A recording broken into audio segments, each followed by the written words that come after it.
Nizam Sagar project back water లో ఈతకు వెళ్లి ప్రమాదవశాత్తు మృతి చెందిన విద్యార్థుల భౌతిక కాయాలకు ఎల్లారెడ్డి ఎమ్మెల్యే మదన్ మోహన్ నివాళులర్పించారు. అనంతరం కుటుంబ సభ్యులను పరామర్శించి ఆర్థిక సహాయం అందించారు.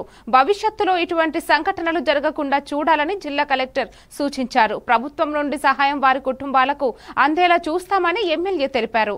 ఎల్లారెడ్డి మండలంలోని సోమార్పేట గ్రామానికి చెందిన హర్షవర్ధన్, నవీన్, మధుకర్ గౌడ్ బ్యాక్ వాటర్ లో ఈతకు వెళ్లి ప్రమాదవశాత్తు గల్లంతై మృతి చెందారు. ఈత కొట్టడానికి పోయి దురదృష్టవశాత్తు చనిపోవడం జరిగింది. చాలా పాపం తల్లిదండ్రులు ఇక్కడ సోమార్పేట గ్రామం నుంచి ఒడే కొడుకు మరి తిమ్మారెడ్డి నుంచి ఎల్లారెడ్డి నుంచి చనిపోవడం జరిగింది. నేను కలెక్టర్ గారితో ఎస్పీ గారితో కూడా మాట్లాడడం జరిగింది. మరి జుక్కల ఎమ్మెల్యే గారితో కూడా ఫోన్ చేయడం జరిగింది వాళ్ళకు కూడా. ఎందుకంటే ఇట్లాంటి చిన్న వయస్సులో పాపం తల్లిదండ్రులను బాధించి 3 పిల్లలు చనిపోవడం జరిగింది.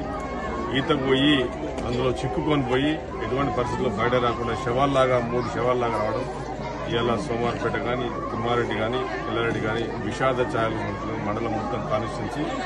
నాకు తెలవానే పొద్దున ఈ దురదృష్టమైన వార్త నాకు తెలవగానే ఇమీడియట్ గా అన్ని ప్రోగ్రాంలు క్యాన్సిల్ చేసుకుని నేను రావడం జరిగింది. ఇది ఫ్యూచర్ లో కూడా యువకులకు కూడా ఎటువంటి జరగకూడదని చెప్పి నేను కలెక్టర్ గారు కూడా చెప్పడం జరిగింది. మన సంగారెడ్డి అక్కడ నుంచి జుక్కల్ కలెక్టర్ గారితో కూడా నేను తప్పకుండా వీళ్ళకి ఏమైనా ఆర్థిక సాయం కానీ పేదలకు చేయడానికి ప్రభుత్వం తరఫు నుంచి నేను ముందుండి చేపిస్తానని చెప్పి మీ ఎమ్మెల్యేగా నేను మదన్ మోహన్ గారు చెప్తాను.